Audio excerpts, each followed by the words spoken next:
Hello friends, my name is Vikrant और आज से मैं वीडियो लेक्चर स्टार्ट करने वाला हूं साइंस एंड टेक्नोलॉजी के फॉर एमपीपीएससी मेंस। अब देखिए, सबसे पहले तो हम स्ट्रेटेजी देखेंगे कि एमपीपीएससी मेंस के लिए 2019 के लिए हमारी स्ट्रेटेजी क्या होनी चाहिए।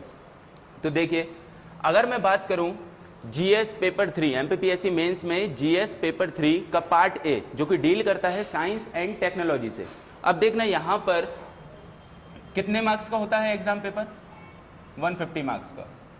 उस 150 मार्क्स में से जो क्वेश्चंस का डिस्ट्रीब्यूशन होता है वो कैसे होता है कि यहां पर पूछा जाता है एक स्टैटिक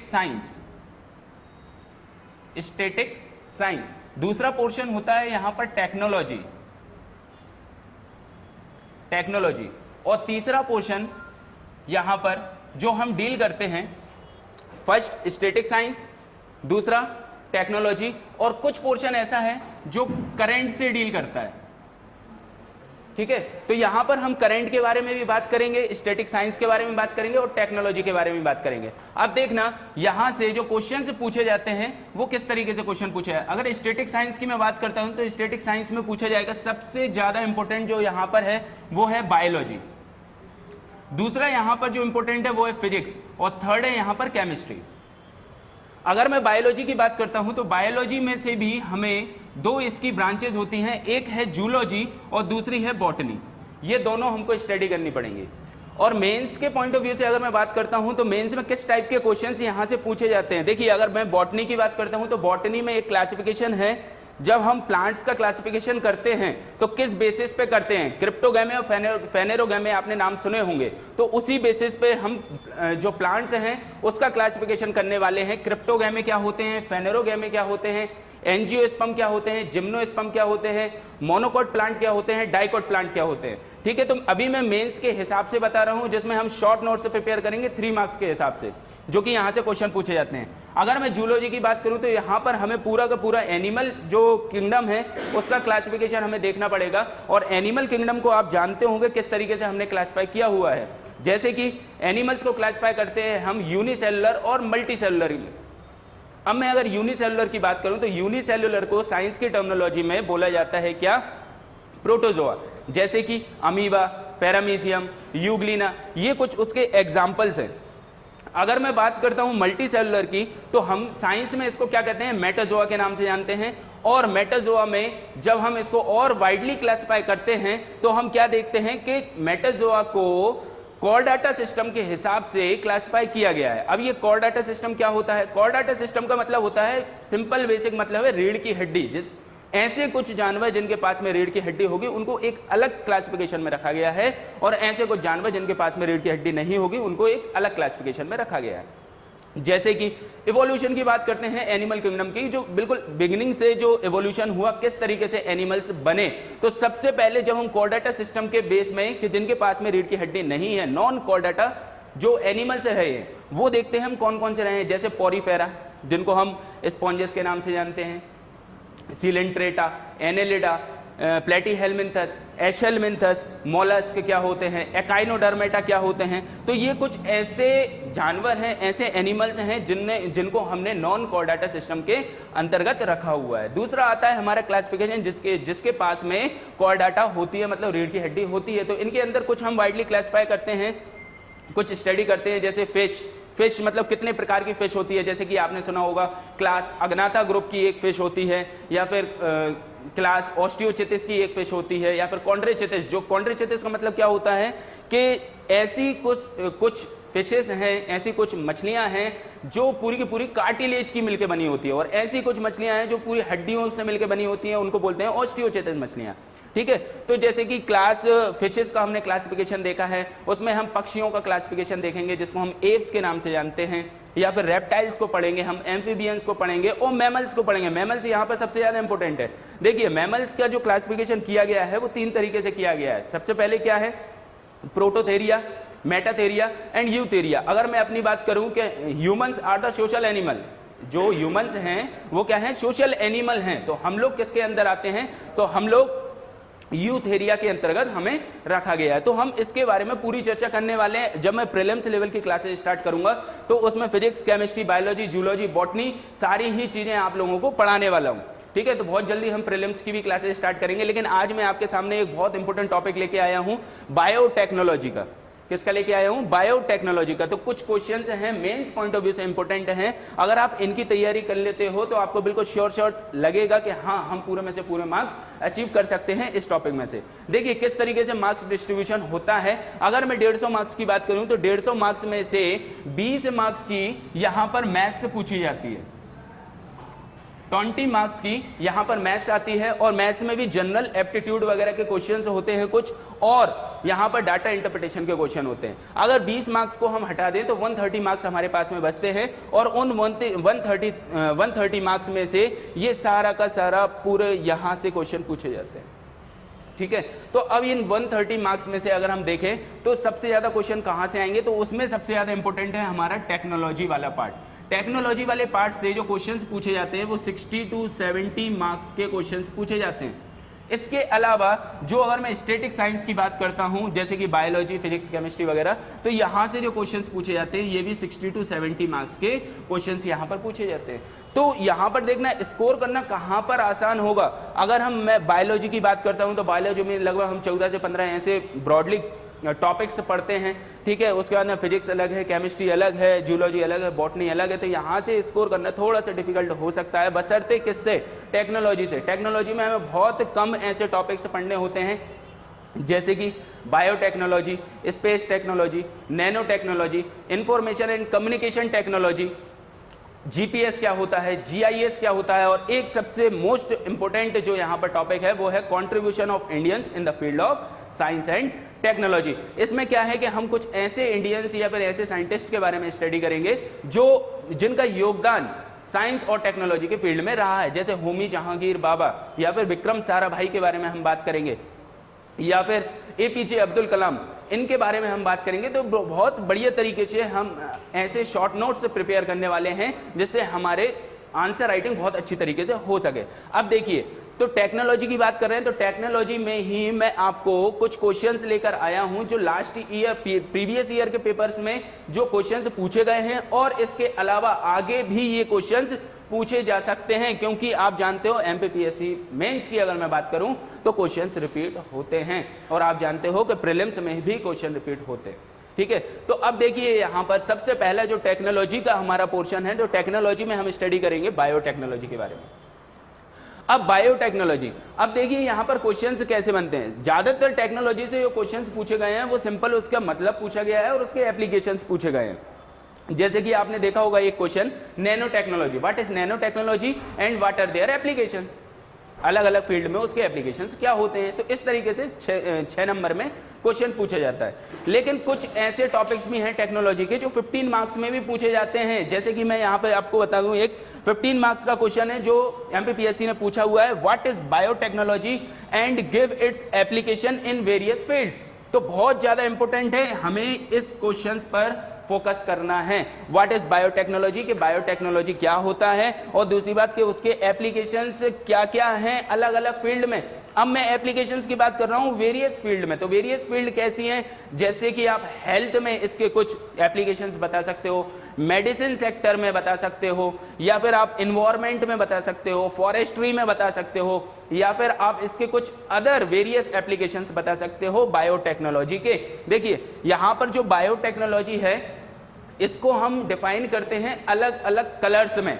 जैसे कि अगर मैं बात करूं तो कुछ अलग अलग कलर्स में डिफाइन कर रहा हूं। देखिए बायोटेक्नोलॉजी को कैसे करते हैं, जैसे green biotechnology, green biotechnology, green biotechnology, white biotechnology, blue biotechnology, red biotechnology. ठीक है, ये मैंने कुछ कलर्स डिफाइन किए हैं बायोटेक्नोलॉजी के। कैसे, अब देखिए ग्रीन बायोटेक्नोलॉजी का मतलब क्या होता है, इसका सिंपल सा मतलब होता है application of biotechnology in the field of agriculture. Green biotechnology का क्या मतलब होता है, application of biotechnology in the field of agriculture. अब देखिए white biotechnology, application of biotechnology in the field of industry.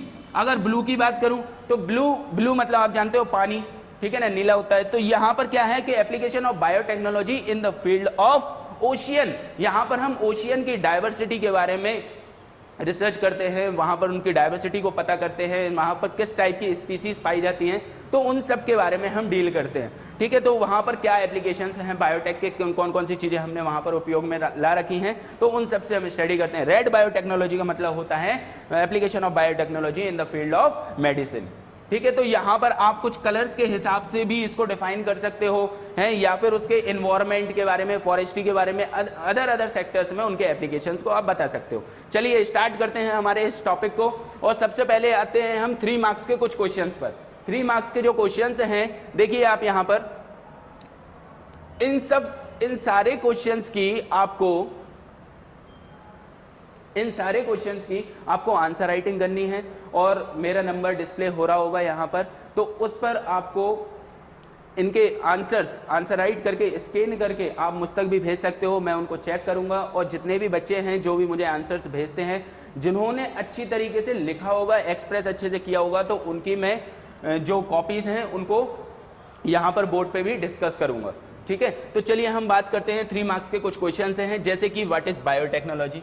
3 marks में क्वेश्चन नॉर्मली पूछा जा सकता है। जीन क्या होता है, हम जीन के बारे में बात करेंगे। जिनोम क्या होता है, जिनोम मतलब sum of all the genes. Genome किसको कहते हैं हम, sum of all the genes is known as genome. तो ठीक है, जीन क्या होता है, जिनोम क्या, 3 मार्क्स में आपको इनकी डेफिनेशन प्रिपेयर करनी है, और नहीं होती है डेफिनेशन प्रिपेयर तो फिर मैं तो आपको ये पूरा का पूरा टॉपिक ही अच्छे से करवाने वाला हूँ। चलिए यहां पर देखना, अगला टॉपिक क्या है हमारा, जंक डीएनए। जंक डीएनए क्या होता है, DNA barcoding, DNA genetic marker, terminator seed या फिर टर्मिनेटर जीन क्या होते हैं, टिश्यू कल्चर टेक्निक क्या होती है, स्टेम सेल मोस्ट इंपोर्टेंट है, पहले भी पूछा गया है यहाँ पर। जीन एडिटिंग और जीन डोपिंग क्या होती है, ठीक है, यहाँ से क्वेश्चन पूछा जाता है। बायो सेंसर्स और बायो चिप्स क्या होती हैं, देखिए यहाँ से बहुत ज़्यादा क्वेश्चंस बन रहे हैं आजकल। बायो सेंसर्स और बायो चिप क्या होती हैं। बायो सिग्नेचर, ये यूपीएससी ने भी क्वेश्चन पूछा गया है, बायो सिग्नेचर क्या होता है, तो हमारे इधर भी पॉसिबिलिटी है, और बायो सिग्नेचर पे क्वेश्चन यहाँ पे भी पूछा गया है एमपीपीएससी मेंस में। Bio leaching most important term है, बायो लीचिंग क्या होती है। नेक्स्ट बायो इन्फॉर्मेटिक्स, ठीक है, अलग अलग सेक्टर्स होते हैं बायोटेक्नोलॉजी के भी, जैसे बायोकेमिस्ट्री है, बायो फार्मास्यूटिकल है, या फिर बायो इन्फॉर्मेटिक्स है, तो अलग अलग ब्रांचेस हैं ये भी साइंस की। ठीक है, तो इन सबको भी हमें पढ़ना पड़ेगा, 3 मार्क्स में कहीं पे भी क्वेश्चन आ सकता है। बायो स्पैरेजिंग क्या होती है, तो ये सारे इंपॉर्टेंट क्वेश्चन हैं कुछ 3 मार्क्स में। हाइब्रिडाइजेशन से अपन क्या समझते हैं। ट्रांसजेनेसिस मतलब ट्रांसफर ऑफ ए जीन, ठीक है, जीन को किस तरीके से जीन का लेन देन करते हैं, ट्रांसफर करते हैं, ट्रांसजेनेसिस कहते हैं। बीटी क्रॉप्स कौन कौन से होते हैं, ठीक है, तो यहाँ पर क्वेश्चन बन सकते हैं। मॉलिक्यूलर फार्मिंग और ऑर्गेनिक फार्मिंग, देखिए मॉलिक्यूलर फार्मिंग ऑर्गेनिक फार्मिंग, तो यहाँ पर क्या है कि मॉलिक्यूलर फार्मिंग से क्वेश्चन नहीं आया था, ऑर्गेनिक फार्मिंग एमपीपीएससी मेंस में क्वेश्चन पूछा गया है ऑलरेडी। तो यहाँ पर देखिए टर्म दोनों मतलब दोनों का एक ही है। ट्विंस का कॉन्सेप्ट क्या होता है, मतलब जुड़वा बच्चों का कॉन्सेप्ट क्या होता है, जैसे कि अगर हम थोड़ा सा रफ आइडिया देता हूँ आपको, जुड़वा बच्चे जो होते हैं या फिर ट्विंस जो होते हैं वो 2 प्रकार के होते हैं, या फिर और भी प्रकार के हो सकते हैं, लेकिन जनरली हम स्टडी करते हैं 2 केस की, कैसे कि डाइजाइगोटिक हो सकते हैं और मोनोजाइगोटिक हो सकते हैं। ठीक है, अब जैसे कि मैं मोनोजाइगोटिक की बात करूं तो यूपीएससी ने एक क्वेश्चन से पूछा था कि जो मोनोजाइगोटिक जो ट्विंस होते हैं वो आइडेंटिकल होते हैं। आइडेंटिकल का मतलब क्या होता है कि हूबहू होते हैं, मतलब जैसा मैं वैसा मेरा एक ट्विन, तो बिल्कुल हम हूबहू हैं, हमारे कैरेक्टर्स बिल्कुल सेम होंगे, हमारा बिहेवियर बिल्कुल सेम होने वाला है, सारी एक्टिविटीज हम मतलब जो काम करेंगे वो एक सा काम करेंगे, इसको बोलते हैं मोनो आइडेंटिकल ट्विंस। और ये मोनो आइडेंटिकल ट्विंस कैसे होते हैं, ये आइडेंटिकल होते हैं, लेकिन इनमें भी कहीं ना कहीं डिफरेंस होता है। तो वो कहाँ पे होता है, तो यूपीएससी ने क्वेश्चन पूछा था, ठीक है ना, तो किन वे से हम उसको आइडेंटिफाई कर सकते हैं कि ये आइडेंटिकल नहीं होंगे। तो देखना, हम उसको फिंगरप्रिंट से बता सकते हैं, ठीक है, कि बिल्कुल हूबहू 2 बच्चे हैं तो हम फिंगरप्रिंट से भी चेक करके बता सकते हैं कि आइडेंटिकल हैं कि नहीं है। लेकिन जनरली क्या होता है कि 90% केस में देखा गया है कि फिंगरप्रिंट भी सेम आते हैं दोनों हूबहू बच्चों में, ठीक है, आइडेंटिकल ट्विंस में। अगर मैं जैसे कि बात करूं टंग प्रिंट, जो हमारी जीभ की जो प्रिंट होती है, यहाँ से हम आइडेंटिफाई कर सकते हैं कि दोनों बच्चे आइडेंटिकल हैं कि नहीं हैं। ठीक है। और हाँ, हमारी आंखों की जो आयरिस होती है, आयरिस की कुछ एजेस, ठीक है ना, तो वो एजेस से भी हम आइडेंटिफाई कर सकते हैं कि जो मोनोजाइगोटिक ट्विंस हैं वो आइडेंटिकल नहीं हैं। तो यहाँ पर देखिए बहुत तरीके से क्वेश्चन से पूछा जा सकता है, तो इनके ऊपर तो 3 मार्क्स में आप प्रिपेयर करके रखिए अपना आंसर। ट्विंस क्या होते हैं? कुछ 6 मार्क्स के क्वेश्चन हैं जो MPPSC पहले पूछ चुका है, जैसे कि DNA फिंगरप्रिंटिंग क्या होती है और उसके एप्लीकेशन। 6 मार्क्स में हम बहुत ही अच्छी तरीके से इनके एप्लीकेशंस के 6-6, 8-8 पॉइंट हम बनाएंगे, इनके आंसर राइटिंग बहुत अच्छी तरीके से करेंगे, ठीक है। तो DNA फिंगरप्रिंटिंग और उसके एप्लीकेशन मोस्ट इंपोर्टेंट है यहाँ पर। रिकॉम्बिनेंट DNA टेक्नोलॉजी और उसके एप्लीकेशन, मतलब जिसको बोलते हैं RDNA, रिकॉम्बिनेंट DNA टेक्नोलॉजी और उसके एप्लीकेशन मोस्ट इंपोर्टेंट टॉपिक है। GMO का मतलब होता है जेनेटिकली मॉडिफाइड ऑर्गेनिजम्स। तो जेनेटिकली मॉडिफाइड जो ऑर्गेनिजम्स हैं और उसके एप्लीकेशन से यहाँ पे क्वेश्चन पूछा जा सकता है, और इंपॉर्टेंट टॉपिक है ये, इसीलिए इसको 15 मार्क्स में भी ये क्वेश्चन पूछा जा सकता है। जैसे कि आपने कुछ जेनेटिकली मॉडिफाइड ऑर्गेनिजम्स के नाम सुने होंगे, जैसे बीटी कॉटन क्या होता है, बीटी ब्रिंजल क्या होता है, फ्लेवर शावर टोमेटो है, गोल्डन राइस है। तो ये सारे के सारे क्या है, ये सारे के सारे एग्जाम्पल्स हैं किसके? GMO के। GMO मतलब जेनेटिकली मॉडिफाइड ऑर्गेनिजम्स के।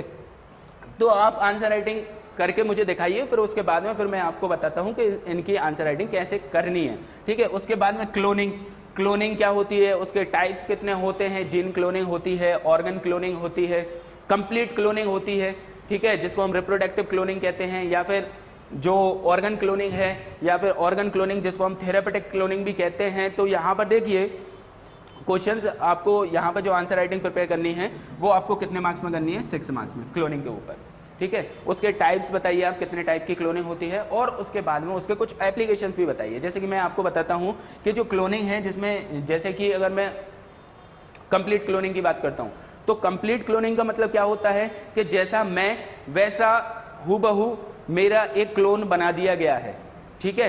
तो अब ह्यूमंस के केस में कंप्लीट क्लोनिंग आप जानते हो कि बैन कर रखी है ना। क्यों? क्योंकि जैसा मैं हूं वैसा मेरे जैसा ही एक और इंसान बना देंगे तो उसकी एक्टिविटीज़ अलग हो सकती है, उसकी एक्टिविटीज़ गलत भी हो सकती है, तो उसके कारण मेरी आइडेंटिटी जो है वो पूरी की पूरी स्पॉइल हो सकती है। इसीलिए ह्यूमंस के केस में जो कंप्लीट क्लोनिंग है उसको बैन कर रखा है। अब देखिए आप आंसर राइटिंग इसकी प्रिपेयर करिए, फिर मुझे दिखाइए। इसके बाद में 2018 में ये टॉपिक बहुत ज़्यादा इंपॉर्टेंट लेटेस्ट न्यूज़ में भी रहा है, माइटोकॉन्ड्रियल जीन थेरेपी, या फिर इसी को हम बोलते हैं 3 पेरेंट बेबी, ठीक है ना। 3 पेरेंट बेबी क्या होता है, या फिर माइटोकॉन्ड्रियल जीन थेरेपी। तो इस बार क्वेश्चन ये वाला पूछने के ज़्यादा चांसेस बनते हैं। इसके बाद में मैं 15 मार्क्स के क्वेश्चंस की बात करूं तो जो MPPSC ऑलरेडी पूछ चुका है, तो वहां पर देखना what is biotechnology, give its application in various field. मैंने इसमें पहले भी आपको बताया हुआ है किस तरीके से हम उसके कलर्स में डिफाइन कर सकते हैं।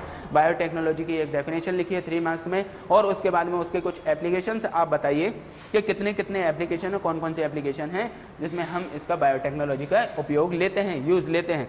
उसके बाद में ये लिखा है human genome project, human genome project, ठीक है। तो ये भी काफ़ी ज़्यादा न्यूज़ में रहा है। तो ह्यूमन जीनोम प्रोजेक्ट के बारे में भी आप एक आर्टिकल यहाँ पर तैयार कर सकते हो 15 मार्क्स में कि ह्यूमन जीनोम प्रोजेक्ट क्या है और उसके एप्लीकेशंस क्या हैं।